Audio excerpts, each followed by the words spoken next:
Kami pikir bahwa begini, ini kan dasarnya kan masalah-masalah gangguan jiwa, Iya. tapi pada akhirnya jadi masalah sosial di Iya, masyarakat. benar.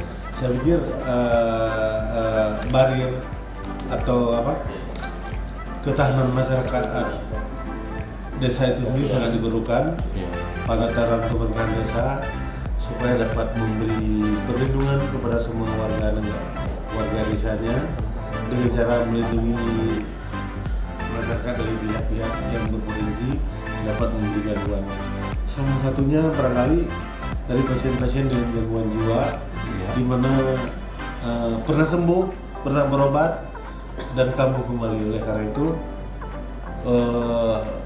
timing waktu sekarang bagi kita semua, terutama pada seluruh anggota masyarakat, untuk dapat memperhatikan gejala-gejala gangguan jiwa kambuh di masyarakat, misalnya dengan merujuk pasien ini ke puskesmas dan menghubungi tenaga kesehatan atau fasilitas kesehatan terdekat.